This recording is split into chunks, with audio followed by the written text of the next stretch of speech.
The walls are still standing. Barely. It is the third year of the siege, and the city of Samaria, that white stone crown built on a hill above the Jezreel Valley, the city a king paid 2 talents of silver for, and named after the man he bought it from, that city is dying. The Assyrian army has been camped outside its gates, long enough that the men who built the siege ramps have sons old enough to carry bricks. Inside, a donkey's head is selling for 80 pieces of silver. People are eating things you do not want to know about. And the king, the last king of the northern kingdom of Israel, is pacing the walls in sackcloth, looking at an empire that stretches from the Tigris River to the edge of the world, and he knows. He knows it is over. What you are about to hear is not a story about one king. It is a story about 19 of them. 19 men who sat on the throne of the northern kingdom of Israel across 200 years. 19 men who inherited a nation, a history, a covenant, and a warning. Every single one of them failed. Not most. Not the majority. Not 17 out of 19, which would already be a devastating record. Every one. The historians who wrote the books of Kings had a phrase they used so often it becomes a drumbeat by the 3rd chapter. You will hear it again and again before this is finished.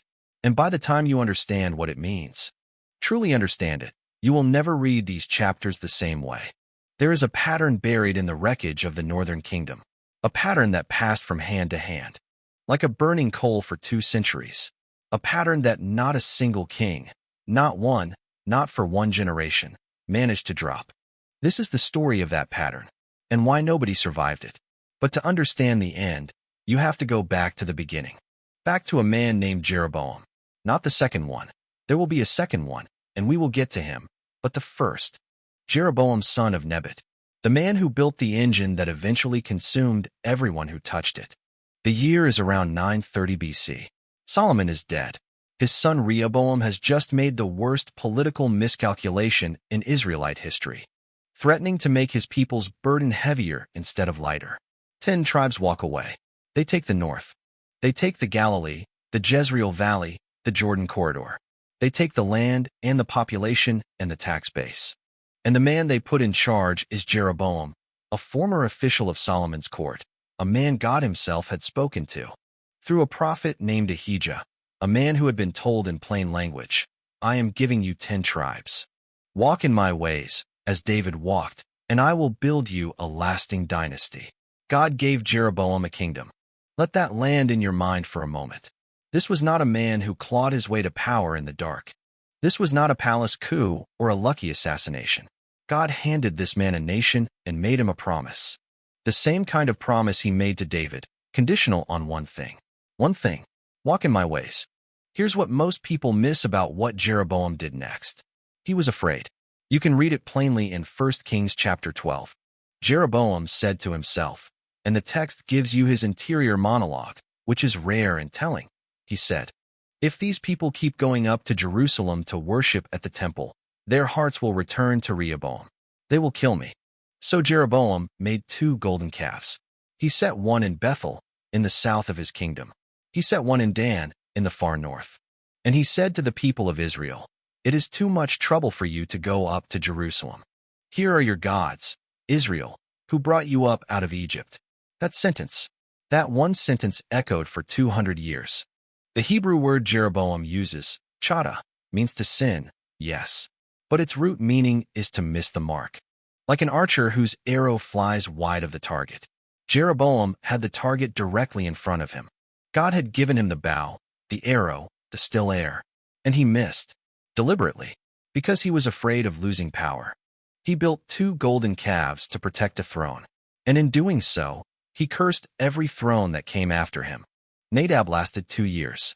He was Jeroboam's son, the heir, the continuation, the man who should have looked at his father's choices and chosen differently. He did not. 1 Kings chapter 15 gives him 4 verses. 4 verses for an entire reign. The historians who wrote Kings were not careless men. When they give a king 4 verses, they are telling you something. They are telling you this life added nothing. This reign changed nothing. He walked in the ways of his father and in his sin, which he made Israel to sin. There it is, the first echo of the phrase. Nadab died in a military camp outside a Philistine city called Gibbethon. A man named Baasha, son of Ahijah, no relation to the prophet, struck him down and took the throne. And then Baasha did something that should have broken the pattern. He killed every single member of Jeroboam's household.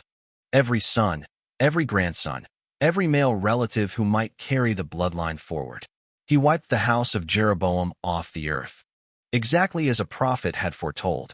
And then Baasha sat down on the throne of Israel and walked in the ways of Jeroboam, son of Nebat. Stay with me, because this is the moment the pattern reveals itself as something darker than political corruption.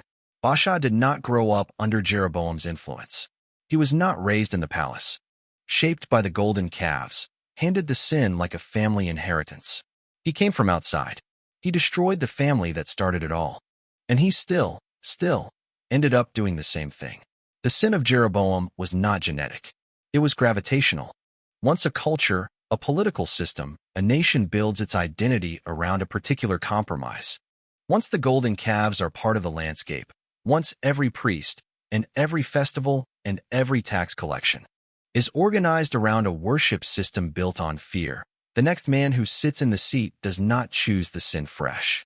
He inherits a machine, and the machine runs whether he thinks about it or not. Baasha reigned 24 years. His son Elah took the throne. Elah lasted 2 years. The manner of Elah's death tells you everything about the state of the kingdom. He was in the house of his steward, a man named Arza, in the capital city of Tirzah. He was drunk, not tipsy, not relaxed after a long week. The text uses a word that implies deep intoxication, the kind where you cannot stand without holding something. The king of Israel was insensible with wine in a servant's house, when a military commander named Zimri walked in and killed him. Zimri then did what every new king did. He killed every male in Elah's household, every relative, every friend who might seek revenge. He sat on the throne of Israel. And here is where the story gets, for just a moment, almost darkly comic, before it turns tragic. Zimri reigned for 7 days. 7 days, the entire span of his kingship. The army of Israel was still out at Gibbethon. Still, after all these years, trying to take that same Philistine city from Nadab's day, when they heard that Zimri had killed the king. They looked at each other. They looked at their commanding general, a man named Omri. And they made Omri king on the spot, right there in the military camp. Omri marched on Tirzah. When Zimri saw that the city was taken, he walked into the palace. He set the palace on fire, and he died in the flames. 7 days. Assassination. Fire. Gone. And the historians of kings give Zimri exactly this much credit. He did evil in the eyes of the Lord. He walked in the ways of Jeroboam and in his sin. In 7 days, he had time to do exactly one thing that mattered spiritually, and he did it wrong. Now we come to Omri, and this is where it gets remarkable. Omri is one of the most consequential kings in the entire ancient Near East during this period. The Assyrian Empire, the greatest military machine the ancient world had yet produced, referred to Israel not as Israel for over a century after Omri's death. They called it Bithumria, the house of Omri. In Assyrian clay tablets and palace inscriptions and royal annals, the name Omri outlasted his dynasty by generations. That is the mark of a man who reshaped the political geography of his region. Omri founded a new capital city. He bought a hill, a spectacular, defensible, beautiful hill, from a man named Shemer for 2 talents of silver. He built a city on that hill and named it Samaria, after Shemer, the man he bought it from. Samaria would become one of the great cities of the ancient Near East. Archaeologists have found the ivory-inlaid palace complex. Omri's son would expand. They have found the massive stone walls. They have found the administrative buildings, the storage jars stamped with royal seals, the evidence of a sophisticated, wealthy, powerful state. Omri made alliances. He married his son Ahab to a Phoenician princess named Jezebel, sealing a treaty with the most powerful trading culture on the Mediterranean coast. He subdued Moab, the Mesha stele, a black basalt stone found in 1868 and now in the Louvre, records the Moabite king's memory of Israelite domination under Omri's line.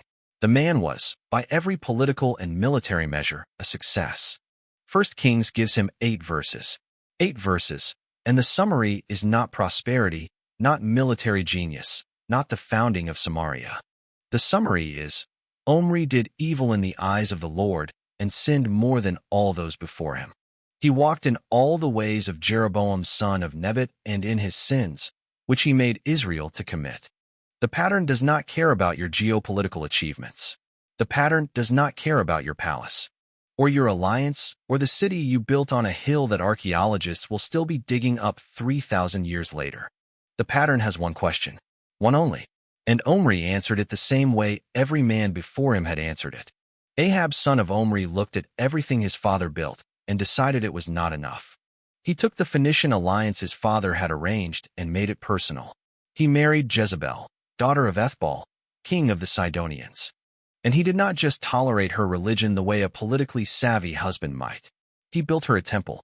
In Samaria, the capital city of Israel, he erected an altar to Baal inside that temple. And then he made an Asherah pole, the symbol of the Canaanite fertility goddess his ancestors had been warned about since the days of Moses.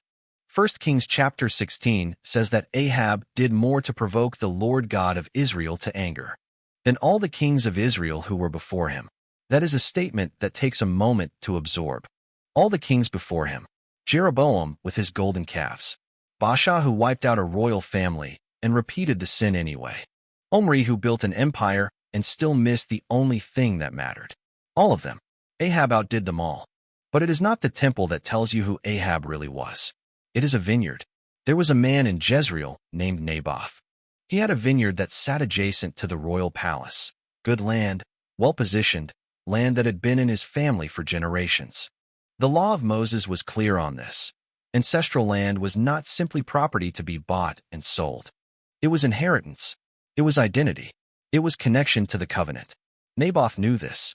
When Ahab came to him and offered to buy the vineyard or trade him a better one, Naboth said what the law required him to say. The Lord forbid that I should give you the inheritance of my fathers. Ahab went home and lay down on his bed and turned his face to the wall and would not eat. The king of Israel, the most powerful man in the northern kingdom, commander of armies, builder of cities, ally of Phoenicia, sulked. Like a child refused a toy. He lay on his bed with his face to the wall because a farmer told him no. Jezebel found him there. And Jezebel was not the kind of woman who accepted the word no. She wrote letters in Ahab's name, sealed them with his seal, sent them to the elders and nobles of Jezreel. The letters instructed them to proclaim a fast, a solemn religious assembly, and to seat Naboth at the head of the people, a place of honor. And then to seat two worthless men across from him, and to have those men accuse Naboth of cursing God and the king. They did exactly what she said. Naboth was taken outside the city and stoned to death. When Jezebel heard that Naboth was dead, she told Ahab to go take the vineyard. And Ahab got up from his bed and went. This is the machinery of power when it has fully separated itself from conscience. Not a war, not a siege, not even an open crime. A forged letter, a false assembly, two paid liars, a dead man, and a king who asks no questions because he already knows the answers and has decided he does not care. The prophet Elijah found Ahab in that vineyard, standing in the dead man's garden. And Elijah said, in the place where dogs licked the blood of Naboth, dogs will lick your blood. Ahab actually repented after that. He tore his clothes, put on sackcloth, fasted, walked around subdued. And God noticed. God said to Elijah, I will not bring the disaster in his days. In his son's days I will bring it. Even here, even for Ahab, there was a moment. There was a response to that moment. And God responded to the response. The disaster was only delayed, not canceled. But the delay itself tells you something about the God who is running this story. Pay attention to this. Ahab died in battle against the Syrians at a place called Ramoth-Gilead. He disguised himself so the enemy archers wouldn't target him. A king who knew what was coming trying to cheat the prophecy. A random arrow, fired by a soldier who had no particular target, found the gap between the sections of his armor. He bled out in his chariot all day and died at evening. They washed his chariot by the pool of Samaria, and the dogs licked his blood. Exactly where Elijah had said. Exactly as God had said. His son Ahaziah lasted 2 years, fell through a lattice in his upper room, consulted the god Baal-zebub to find out if he would recover, and died because he did. His brother Joram replaced him. And then came Jehu. Jehu, son of Jehoshaphat, son of Nimshi, a military commander, a man who drove his chariot, the text says, like a madman. The Hebrew suggests reckless, furious speed. You could recognize him from a distance by the way he drove. God commissioned Jehu, sent a prophet to anoint him king, to give him a specific assignment: destroy the house of Ahab and the dynasty, kill Jezebel, wipe out the Baal worship Ahab had imported into Israel. Jehu did all of it. He drove to Jezreel. He shot Joram through the heart with an arrow. The body fell in Naboth's field, which was not an accident. The text makes sure you notice it was not an accident. He found Jezebel. She had painted her eyes and dressed her hair, and looked out the window at him, a queen to the last, refusing to come down afraid. He called up to the eunuchs in the window, "Throw her down." And they did, and she died. And the dogs ate her, just as Elijah had said, until there was nothing left but her skull and her hands and her feet. Jehu gathered the prophets of Baal into their temple under false pretenses and killed every one of them. He demolished the temple. He broke down the sacred stone. He turned the place into a latrine, the text says. And it remains a latrine to this day, one of the more viscerally satisfying lines in all of Kings. Jehu did everything God asked him to do, and then he kept the golden calves, Jeroboam's golden calves, at Bethel and at Dan. He destroyed Baal worship with both hands and maintained the sin of Jeroboam with the same hands. In the same reign, without apparent awareness of the contradiction, God said to Jehu, "Because you have done well in carrying out what is right in my eyes, your sons to the 4th generation will sit on the throne of Israel." For generations, a reward for partial obedience. Because even partial obedience was more than anyone before him had managed, but only 4 generations. Because Jehu did not turn away from the sins of Jeroboam son of Nebat, which he made Israel to commit. He did not turn. The Hebrew word is shub, to turn, to return, to repent, to face a different direction. Shub is the word the prophets cry across the whole Old Testament. Return, come back, turn around. Every prophet from Elijah to Amos to Hosea to Isaiah is essentially standing in the road with both arms out, saying one word, shub, turn. Jehu would not turn. He had enough conviction to destroy a dynasty. He did not have enough to examine the architecture of his own worship and ask whether it was built on the same foundation he had just torn down. And that specific, precise, targeted spiritual blindness is the most human thing in this entire account. Because it is so much easier to see the sins of the people we replace than the sins we inherited ourselves. It is so much easier to demolish someone else's altar than to ask whether the thing we built our own life around is any different. Jehu was the most righteous king the northern kingdom ever produced. He was also the man who proved that you can execute judgment on an entire corrupt system and still be shaped by it. He did not turn, and Israel, under his reign, began to shrink. Jehu's 4 generations played out like a clock winding down. Jehoahaz, his son, reigned 17 years. Under his watch, the king of Syria, Hazael, a man so brutal. The prophet Elisha wept when he saw him coming, ground the army of Israel down to almost nothing. Josephus, the 1st-century Jewish historian, records the humiliation in detail in his Antiquities of the Jews. The northern kingdom, which had fielded tens of thousands of soldiers under Ahab, was reduced under Jehoahaz to 50 horsemen, 10 chariots, and 10,000 foot soldiers. A regional power turned into a rounding error. A nation that had once made Assyrian scribes take note, hollowed out to the strength of a provincial militia. Jehoahaz cried out to God in that extremity. The text says God listened, sent a deliverer, gave Israel some relief. But the people did not turn from the sins of Jeroboam. The machine kept running even when the man at the controls was desperate enough to pray. His son Jehoash took the throne, reigned 16 years. He was there at the deathbed of the prophet Elisha, the last appearance of that great, thunderous, quietly miraculous man, and Elisha told him to take arrows and strike the ground. Jehoash struck the ground 3 times and stopped. Elisha was furious. "You should have struck 5 or 6 times," he said. "Then you would have struck Syria until you destroyed it. But now you will strike Syria only 3 times. 3 victories. Not 5. Not 6. Not enough to finish the job. Because a king who was unwilling. To commit fully to the prophet's instruction was a king who would receive a proportional answer. You get the faith you bring. You receive in the measure you give. Jehoash won his 3 battles against Syria, and he did evil in the eyes of the Lord. He did not turn from the sins of Jeroboam son of Nebat. His son was Jeroboam II. And here the story does something unexpected. Jeroboam too reigned 41 years. 41 years, the longest reign in the northern kingdom's entire history. Under him, Israel expanded its borders further than at any point since Solomon. He restored the territory from the entrance of Hamath all the way to the Sea of the Arabah. The economy boomed. The ivory-inlaid houses the prophet Amos describes, beds of ivory, stretching out on couches, drinking wine by the bowlful, anointing themselves with the finest oils. That is the world of Jeroboam II's Israel. Wealthy, comfortable, self-satisfied. Amos stood in that prosperity and called it a funeral. He walked into the marketplaces of that wealthy kingdom, and he said, "You sell the righteous for silver and the needy for a pair of sandals. You trample the heads of the poor into the dust of the earth. You lie on garments taken in pledge beside every altar. The songs of your temples will become wailing. I will turn your feasts into mourning and all your songs into lamentation." Nobody listened to Amos. Why would they? The economy was good. The borders were wide. The king was strong. And the prophet standing in the marketplace sounded like every other uncomfortable voice a comfortable culture learns to ignore. Jeroboam too died after 41 years. His son Zechariah took the throne. Zechariah reigned 6 months. He was assassinated in public, before the people, the text says, as if to emphasize the humiliation of it, by a man named Shallum. And the word God had spoken to Jehu was fulfilled.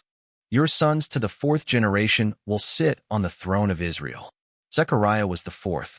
The promise ran out exactly when God said it would run out. Not one generation early, not one late.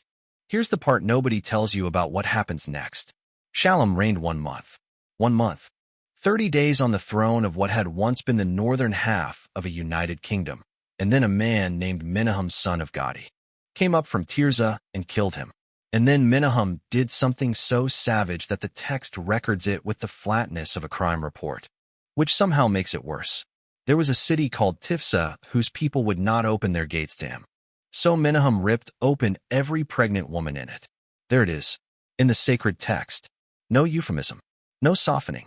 The king of Israel, the man who now held the throne of Jeroboam, of Omri, of the covenant people of God, committed an atrocity against pregnant women in a city whose only crime was a closed gate. This is what 200 years of the same sin produces. Not just political instability, not just dynastic chaos. Moral collapse so complete that the man who claims the throne of God's people behaves like the worst of the pagan nations. Israel was supposed to be distinct from. The golden calves did not just corrupt worship. They corrupted everything downstream of worship, justice, mercy, the basic human recognition that a pregnant woman is not a military target.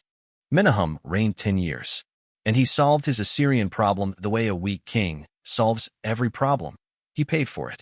Tiglath-Pileser III, the king of Assyria, one of the most formidable military commanders in ancient history, came west. His own annals, clay tablets found in the ruins of Nineveh, record that a man named Menahem of Samaria paid him tribute. 1,000 talents of silver. Menahem taxed every wealthy man in Israel 50 shekels of silver to raise it. He bought Assyria off. He kept his throne. He kept the golden calves. He did not turn from the sins of Jeroboam son of Nebat. His son Pekahiah lasted 2 years before his own military officer, a man named Pekah, assassinated him in his citadel. In the inner part of the palace, with 50 Gileadite men helping, Pekah took the throne, reigned 20 years, lost massive swaths of Israelite territory to Tiglath-Pileser III, who the text also calls Pul. The Assyrian records confirm this is the same man. The same campaign, the same systematic dismemberment of the northern kingdom. City after city, region after region.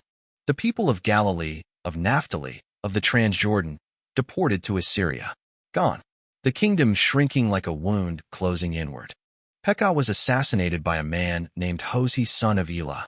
Hoshea took the throne of a nation that was, by this point, a city and its surrounding villages, Samaria and whatever it could still hold. The great experiment of the northern kingdom. 2 centuries, 19 kings, the land of Elijah and Elisha and Amos and Hosea, had been reduced to a single hilltop city, surrounded by an empire that was still hungry. And Hosea, the last king, the final name on the list, made one more catastrophic choice. But that is the next chapter of this story, and you need to understand what was about to happen to fully feel the weight of it. Because what comes next is not just the end of a dynasty. It is the end of a people. 10 tribes. Gone. And the question of where they went has haunted historians and theologians and amateur researchers for 2,700 years. Hold that thought. Hosea, son of Elah, understood the situation clearly enough to be terrified. He was the king of a city. Not a kingdom, a city. Samaria sat on its beautiful hill, the ivory palace still gleaming, the walls Omri had built still thick and high. And outside those walls the world had entirely changed.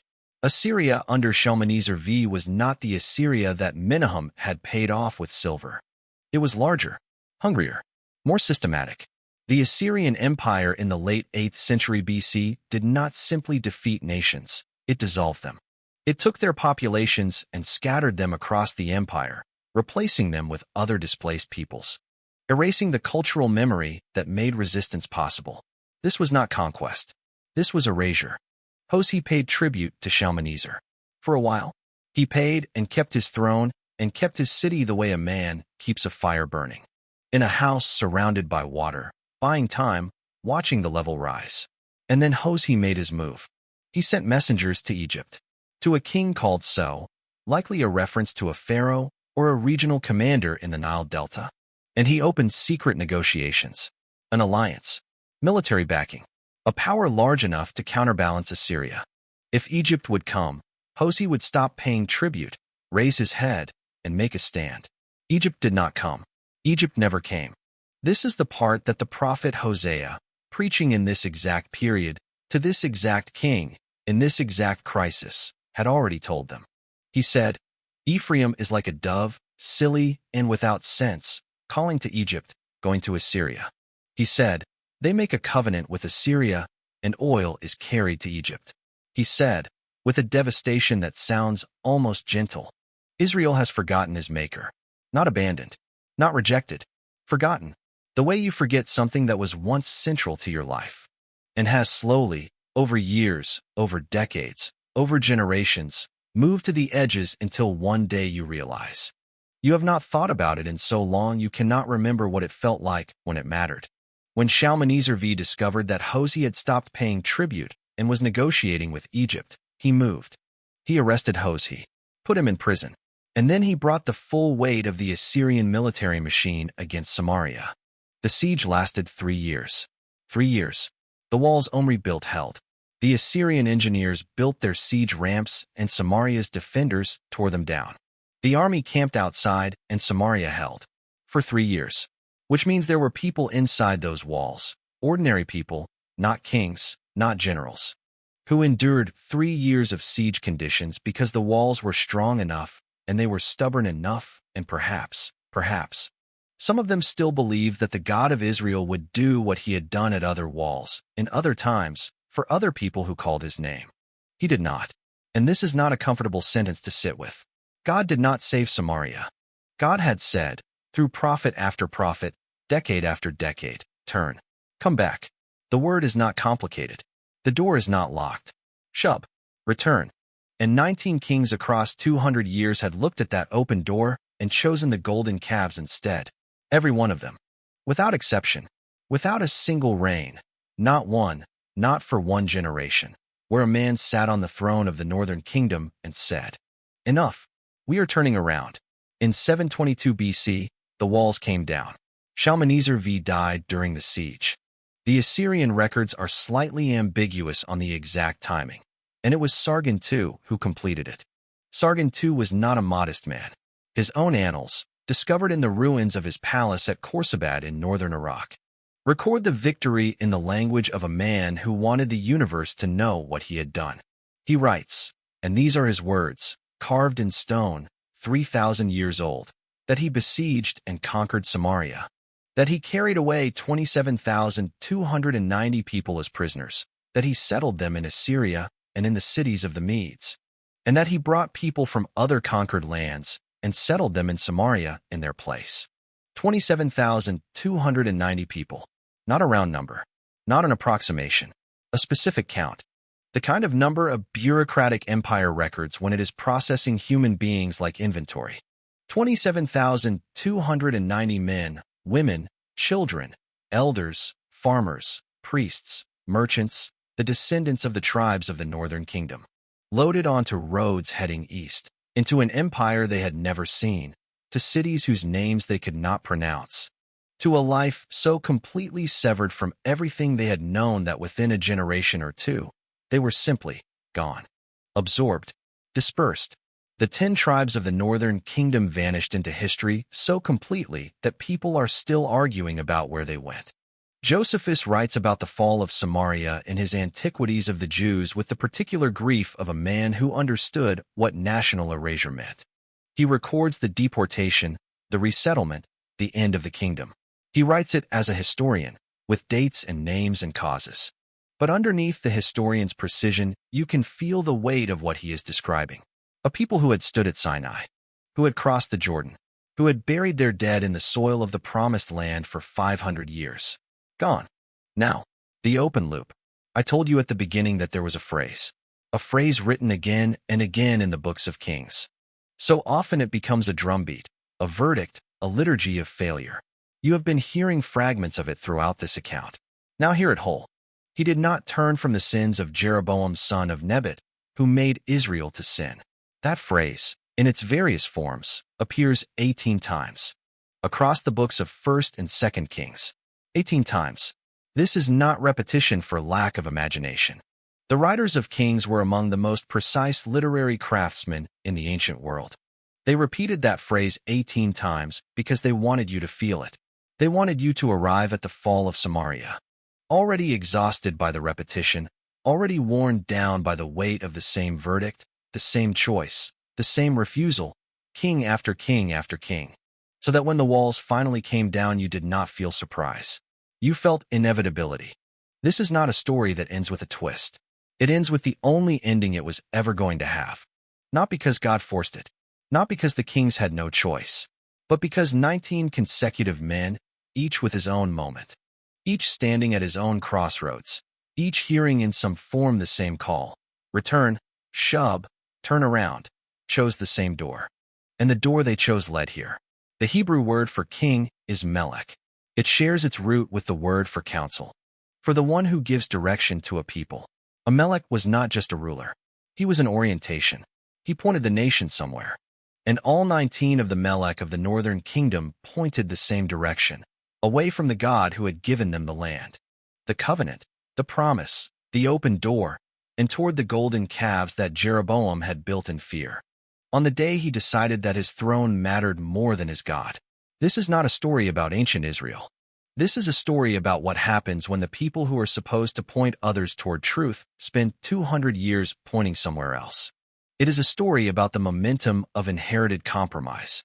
It is a story about how a culture can build its entire identity around a sin so old that nobody alive remembers choosing it. They simply inherited the machine and kept it running, because stopping it would require asking questions nobody wanted to answer. And it is a story, this is the part that will not let you go, about a God who kept sending prophets.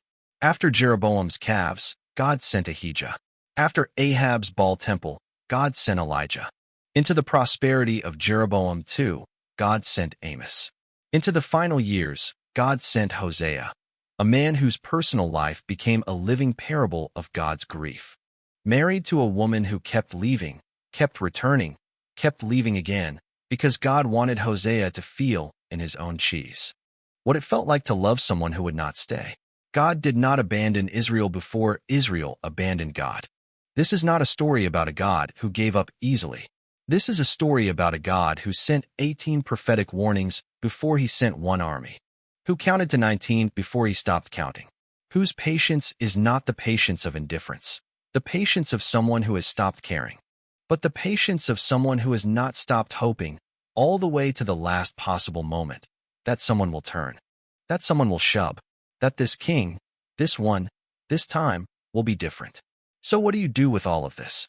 You have just walked through 200 years of a kingdom's slow-motion collapse. 19 kings, 19 chances, 19 men who stood at the same crossroads and made the same turn.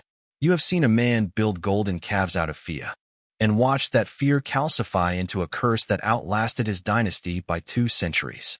You have seen a king sulk on his bee, because a farmer told him no, and watched his wife forge letters in his name to have that farmer killed. You have seen a military commander destroy an entire corrupt dynasty and then quietly maintain the corruption he inherited.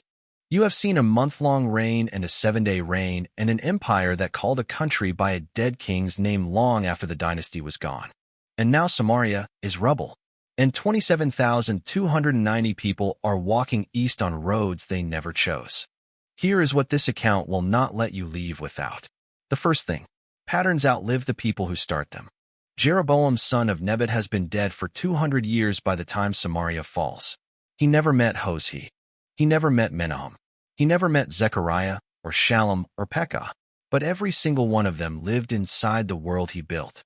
The golden calves he erected in fear on a single afternoon shaped the worship, the politics, the moral imagination, and the ultimate destruction of a nation for 2 centuries after he was in the ground. You do not have to be Jeroboam to understand this. You know what it is to inherit a pattern you did not choose, a way of handling anger that you learned before you had words for anger, a posture toward money or trust or God that was handed to you so early you mistook it for your own personality. The question is not whether you have inherited patterns. The question is whether you will be the person who examines them. Because the alternative these 19 kings demonstrate with mathematical precision, is that you become the next link in a chain that started before you were born and will continue long after you are gone, and nobody along the chain ever stopped to ask whether it was worth carrying. Jeroboam built the machine in an afternoon. It ran for 200 years. It took an empire and a 3-year siege to stop it. Examine what you are running. The second thing, every single king had a moment. Not one of these 19 men was born on the throne in chains.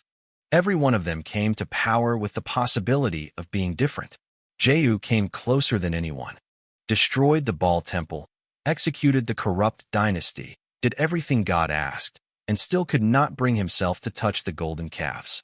He had enough conviction to overturn a kingdom, not quite enough to overturn himself. This is the most precise diagnosis of the human condition in the entire account.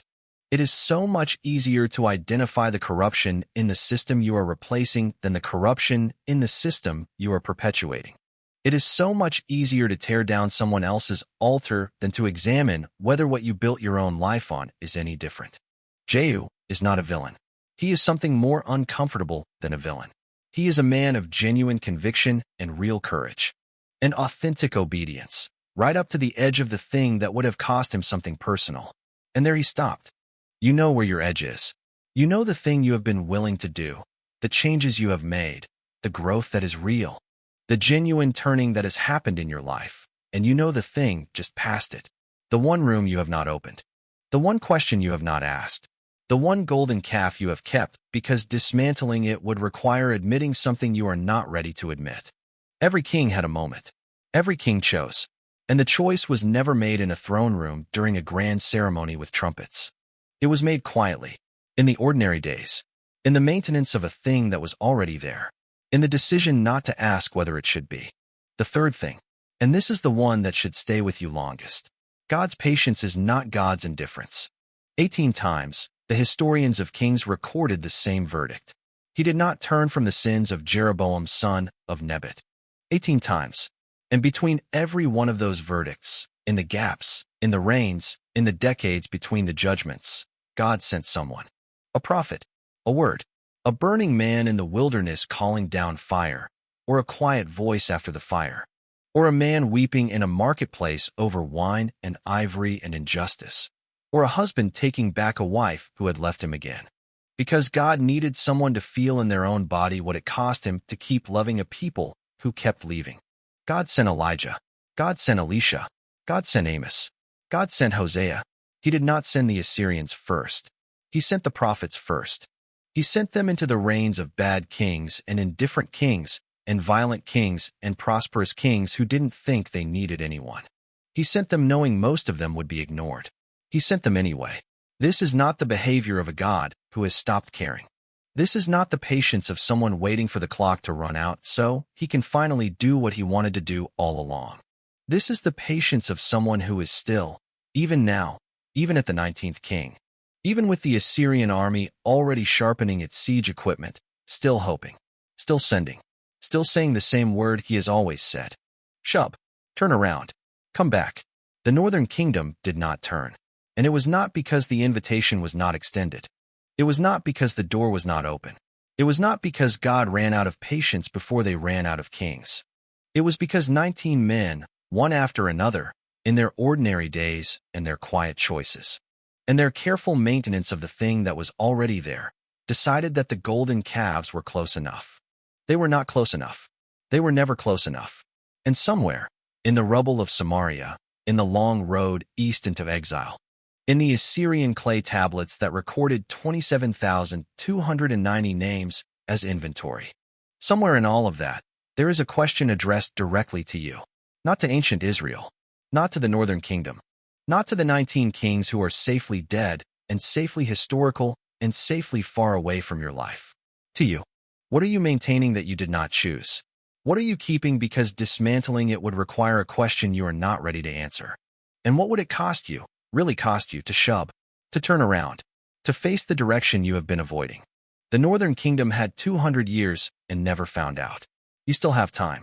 If you have found this account worth your time, share it with someone who needs to hear it.